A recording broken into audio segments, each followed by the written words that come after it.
जय मसीह की प्रभु की जय जयकार हो। इस शाम के समय में फिर से आप लोगों से मुलाकात करने के लिए हमें मौका दिया, इसलिए आपको परमेश्वर को धन्यवाद देता हूं। आज हम एपिसोड 25 से सुनने जा रहे हैं। पर 25 में क्या लिखा गया है? यहाँ पर लिखा, हम इब्रानियों के पत्री 11 अध्याय 7वां वचन पढ़ना है। उसके पहले मैं अपन कल जो विचार किया था वो था भजन संगीता 9 के 7 और 8, और उसको फिर से एक बार देख लेते हैं और उसके बाद अपन इब्रानियों की पत्री में हम जाते हैं।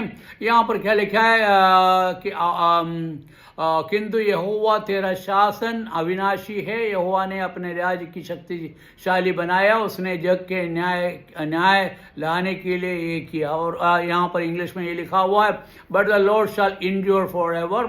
परमेश्वर हमेशा हमेशा के लिए जीवित है, या हमेशा हमेशा के लिए रहता है, युगान युग रहने वाला है। या और उसने अपना अपना न्याय का सिंहासन को बना लिया है, या उसको रेडी कर लिया है।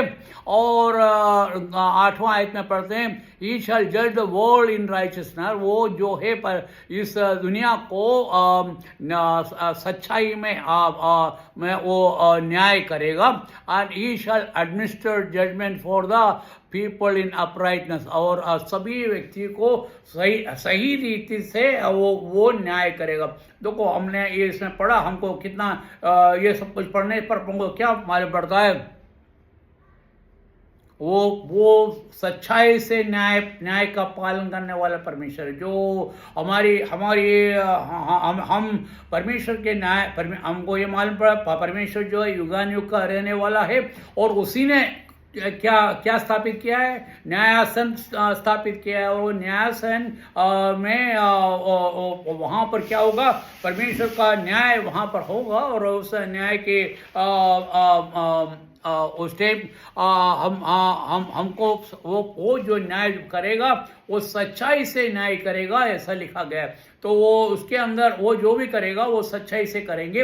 अब तो अपन को ये मालूम, आपको ये आप एक बात ध्यान रखें, हमको न्यायासन के सामने खड़ा होना पड़ेगा। उसके लिए हमें रेडी हो जाना चाहिए, क्योंकि हम उसमें से छुपने वाले नहीं। यदि हम तैयार होके जाएंगे तो हम क्या करेंगे?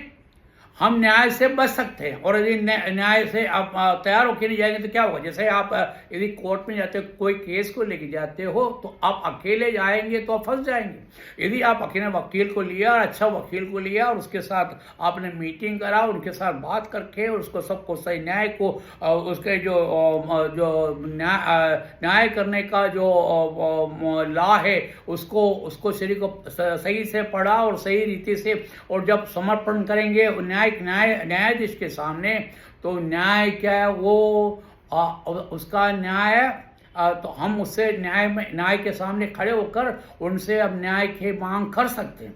बाकी यहाँ पर क्या है कि जो और ये यहाँ इस दुनिया के न्यायाधीश तो झूठे हैं, वो सब रिश्वतखोर है। एक तरह से देखा जाए तो कुछ नहीं है, मैं नहीं कह रहा हूँ सबके सब। बाकी क्या है कि वो क्या है कि लोग क्या है कि रिश्वत देखे और या वकील को पैसा देके वो न्याय को इस प्रकार से बदल देते कि झूठे को सच और सच्चे को झूठ। और ये है अपने इस दुनिया का न्याय। कहीं इस दुनिया में कहीं पे जाओ, सब जगह पर एक ही जैसा है। बाकी आप एक बात सोचे, परमेश्वर के सामने वो जो न्याय करने वाला है, सच्चाई से न्याय करने वाला है। वहां पर वकील नहीं है, मैंने आपको पहले बोल दिया। वकील जो है वहां पर जो सब कुछ है वो पूरे आपके स्क्रीन में दिखेंगे। आपके जन्म से लेके आपके मृत्यु तक आपने क्या क्या किया, क्या क्या सोचा, आपने क्या क्या प्लान किया, आपने क्या क्या किया है, जो भी किया है वो सब कुछ वहां पर साफ साफ नजर आ रहे हैं। तो आप किसको जो आप किसको साबित करने के लिए बोलेंगे कि ये झूठा है या सही है?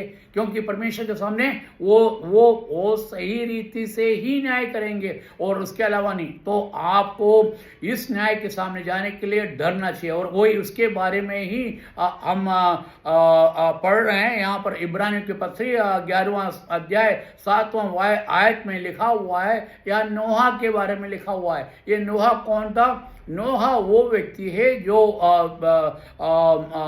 आज से 4000 साल पहले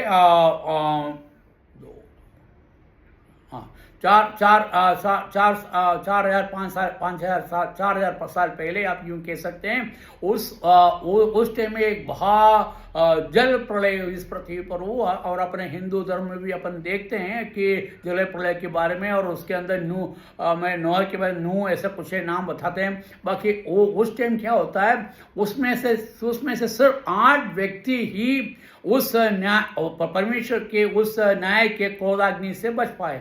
कौन 8 जन? नोहा और उसके बीबी, उसके 3 पुत्र और 3 बीबियां। मतलब कितना हुआ है? 3 पुत्र और 3 बीबियां, तो 3 6 हो गए, और नोहा और उसके बीबी मतलब कितना हो गए? 8। सिर्फ 8 लोग अकेले बच पाए पूरे संसार में। ये आज जितना जनसंख्या है उतना ही जनसंख्या उस टाइम भी था। बाकी पाप इतना बढ़ने के कारण जब प्रभु का परमेश्वर का कोप उनके ऊपर आया और ढाया, तो क्या करा? उसने इस पृथ्वी पर से सारे व्यक्तियों को मार गिराया। सबको मार गिराया मतलब पानी के अंदर दबा दिया।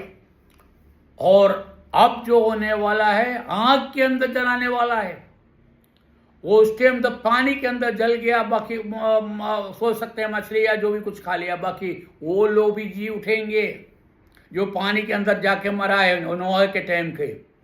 और अब जो है इसके अंदर अब जो जा रहे हैं, वो तो आप मरने के बाद आपके शरीर मच्छी ने खाया, क्या खाया उसके बाद छोड़ो। बाकी ये क्या है कि आपके इसी शरीर के साथ आप परमेश्वर के न्याय के सामने खड़े हो रहे हैं, और इस न्याय के सामने खड़े होंगे। और यहां पर ये जो न्याय हो रहा है, आपके खुला चिट्ठा दिखा रहा है, और खुला चिट्ठा दिखाने के बाद और आपका न्याय सच्चाई से कर रहा है, उसके अंदर आपको एक भी हेरा फेरी आपको दिखेंगे नहीं। और ऐसा न्याय करने पर तो आप सोचिए कितना भयानक होगा ये न्याय। यदि नोह के जमाने में ये वो न्याय हुआ जिसमें जल प्रलय के द्वारा लोग मारा गए, तो अब जो न्याय होगा वो अग्नि का जल के ये कहते हैं कि उसको अग्नि में आपको फेंक दिया जाएंगे, अग्नि के तालाब में फेंक दिए जाएंगे। क्या कहा है? आग के तालाब में फेंक दिए जाएंगे। तो आग के तालाब मतलब जहां पर पानी है, मगर ये तालाब जो है आग से भरा हुआ है, पानी जैसा, और इसके अंदर आप जलते जा रहे, आप मर ही नहीं सकते। मर गया तो बोले यार मर गया तो बात खत्म हो गया, हमको कोई बात नहीं है, क्या फर्क पड़ता है, मर गया हमको क्या पाना पड़ेगा। बाकी आप यहां पर मरेंगे क्योंकि मरे हुए थे पहले, आप अब जिंदा कर दिया गया है, और ये जिंदा वो आपको मरने के लिए नहीं है। और इसके अंदर आपको न्याय मिलेगा, आप सच्चाई से आपको न्याय मिलेगा। इसके अंदर आपने जो भी करा है नोह के समय के उसके पहले आदम से लेके जो भी लोग हैं, या आप जिस दुनिया के शुरुआत से लेके अंत तक जितने भी लोग हैं, सबके न्याय होगा, और उसके सबके खुला चिट्ठा सामने होगा। और यहाँ पर बता रहा है कि इब्रानियों के पत्री में उसका लेखक बता रहा है जो by faith Noah being divinely warned of this not yet seen. और यहाँ बताया था कि नोहा जो है परमेश्वर के आत्मा के द्वारा ये बताया गया जो कि देखा नहीं था। उस टाइम में नोहा के टाइम में वहां पर पानी ही नहीं गिरते थे, बरसात नहीं होते थे कि तो बोले भाई आप खेती वगैरह कैसा करते थे। उस टाइम ऐसा होता था कि आसमान नीचे उतरकर कोहरा छाकर पूरे जमीन को गीला कर देता था। बारिश उन्होंने देखा नहीं, समुद्र उन्होंने देखा नहीं, और ये कह सकते हैं कि नदियाँ भी नदियाँ हैं, नदियाँ के बारे में तो क्या कहा गया है, वहाँ पर 4 नदियाँ जाती थी, तो नदियों के बारे में कहा गया है। पानी देखा है, बाकी आप बोले कि यहाँ पर समुद्र देखा नहीं है, समुद्र के बारे में आप कैसे जाएंगे? अब समुद्र की नहीं, अब पानी गिरकर आपको पानी में आपको डुबा देंगे बोलेंगे तो उन लोग कैसा विश्वास करेंगे? बाकी यहाँ पर क्या है बता रहा है कि नोहा, आप हिंदी में अपन पढ़ लेते हैं, उसके बाद में इंग्लिश में फिर से मैं आपको पढ़ के सुनाऊंगा। क्या लिखा हुआ है? विश्वास के कारण ही नोआ को जब उन बातों की चेतावनी दी गई जो उसने देखी तक नहीं थी, तो उसने पवित्र भयपूर्वक अपने परिवार को बचाने के लिए एक नाव का निर्माण किया था, और अपने विश्वास से ही उसने इस संसार को दोषपूर्ण माना और उस धार्मिकता